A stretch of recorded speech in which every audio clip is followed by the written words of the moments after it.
सत्संग से सोधी आवे, नहीं जीव 84 में जावे। सत्संग से सोधी आवे, नहीं जीव 84 में जावे। अब मेटो द्वेष और राग, हो राग या उम्र बतेरी जाली। अब मेटो द्वेष और राग, हो राग या उम्र बतेरी जाली। अब क्या प्रसंग चल रहा है कि जैसे कई भक्तों को प्रेरणा दी जाती है कि भाई आप जोत बोलो हवन के लिए। देखो पुण्यात्मा, हमारे कई प्रकार के पाप हमने इकट्ठे कर रखे हैं। जैसे एक दास ने एक वाणी बोली थी भगवान की कि मानत नामन मोरा साधो, मानत नामन मोरा रे। और बार बार मैं ये समझाऊं जग में जीवन थोड़ा रे। फिर क्या बताते हैं कि शरण पड़े को गुरु संभाल, जान का बालक भोरा रे। और कह कबीर तुम चरण चित राखो, जो सुई में डोरा रे। जैसे कोई बालक छोटा सा होता है, 5-4 महीने का, 7-8 महीने का, 9 महीने का बच्चा, वो पालने में सुला रखा होता, माता काम लग जाती है अपने घर के काम में। थोड़ी सी देर में वो रोने लगता है तो देख उसको पता लग जाता है माता को, या तो ये भूखा हो गया या इसने टट्टी पेशाब कर लिया। तो जाकर देखती है तो टट्टी पेशाब करके और सारे कपड़ों को भी खराब कर रखा है, अपने पैर पूर भी खराब कर रखे हैं, हाथ हूथ भी लगा रखा है, टट्टी लगी उसके हाथों के। तो उस माता को वो बच्चा बुरा नहीं लगता। वो उसको उठाती है और नवाती है, खूब साफ करती है, उसके कपड़े धोती है, नए कपड़े पहनाती है, फिर लाड करती है, सीने से लगाती है।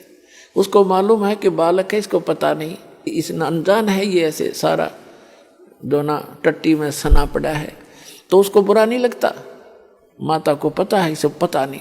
तो इसी प्रकार आप जब यहाँ आए हो, इस कलयुग में पहुँच चुके हो, आप इतने पाप कर्मों से सन गए हो और आपको पता नहीं कितने पाप कर लिए, जैसे उस बालक ने कर लिए, उसको पता नहीं तू ये क्या कर रहा है। तो ऐसे अबोध जानता है भगवान आपको, ये सत्कर्म मान ले।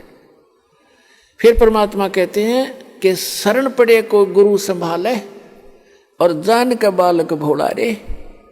और आपका क्या फर्ज बताया परमात्मा ने, आपका क्या कर्तव्य बताया है कि कहे कबीर तुम चरण चित राखो, जो सुई में डोरा रे।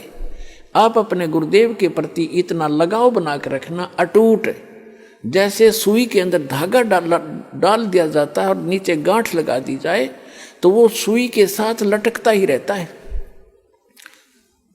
कहते हैं कहे कबीर तुम चरण चित राखो, उस अपने गुरु जी के चरणों में ऐसे चित राखो जो सुई में डोरा रे, यानी अखंड लगाव बनाए रखना। तो आप जी के जो पापों को ऐसे धोएगा गुरु जी इस सत्संग रूपी जल से, और फिर आपको भक्ति से चार्ज करेगा, दूध पिलाएगा। अपने आत्माओं आपको कंपलसरी कर रखा है कि 4 महीने के अंदर आपने आना ही पड़ेगा जो भारतवर्ष में रह रहा है। किस लिए कहा गया है? ये बच्चे हैं, आप अपने बच्चों को एक रोजी रोटी के लिए पढ़ाते हो कि मेरा बेटा या बेटी पढ़ के कोई शिक्षा ग्रहण करके ये कोई ऊंच पोस्ट प्राप्त कर ले या अपना धंधा ठीक कर लेगा। उसको 16 वर्ष का समय, 15 वर्ष, 20-20 वर्ष का समय दे देते हो, बेटा और ट्रेनिंग कर ले, फलाना कर ले, बढ़िया रोजगार हो जाएगा। और आत्म कल्याण के लिए आपके पास क्या 365 में तो 30 दिन भी नहीं मिलते, तो फिर कैसी भक्ति करोगे? किसा तुम फिर ड्रामा, फिर तो ड्रामेबाजी है।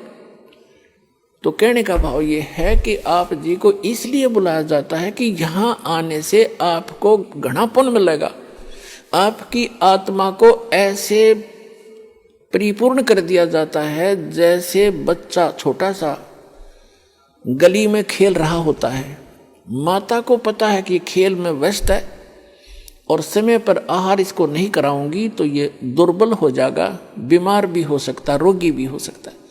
वो खेल रहा होता है अपने बच्चों में, भाई बहनों में बाहर, और व्यस्त होता है, माता उसको उठा के लाती है कि चल दूध पी ले, वो रोता भी है, वह घसीट कर लाती है कि ना चलना पड़ेगा चल, उसको दूध पिला देती है, फिर छोड़ देती है।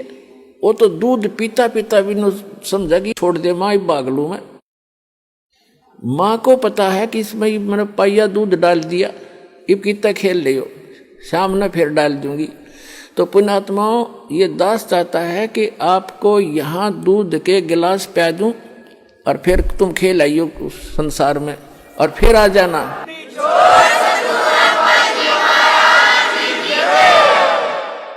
ताकि आपकी आत्मा दुर्बल ना हो और आप जल्दी युवा हो जाओ। जैसे माता पिता देखना चाहता है मेरे बेटा बेटी जल्दी युवा हो जाए, स्वस्थ रहें। दास के आप बेटा बेटी हो, आत्मा के पिता गुरु होते हैं और शरीर के पिता माता पिता अन्य होते हैं। तो दास उस दृष्टिकोण से है, जैसे आपको बताया था कि बालक प्यारा बहुत ही माँ का, उनसे बढ़कर शिष्य गुरुओं का। तो आप जी गुरु जी को जो बच्चे होते हैं, शिष्य होते हैं, वो माँ से भी कई गुना 100 गुना अधिक प्यारे होते हैं। इसलिए आपको बार बार बुलाया जाता है, संत मिलन को चालिए तजमाया अभिमान, और जो जो कदम आगे रखे ओ है यज्ञ समान। तो कितना परिपूर्ण हो रहे हो आप, और आप कितने भूखे हो, कितने खाली हो चुके हो, इतना पुण्य कराया जाएगा आपसे यहाँ पर। और जब जाके आपकी स्थिति ऊपर उभरेगी, इतना माइनस हो गया, आपके पुण्य पाप इतने बढ़ गए।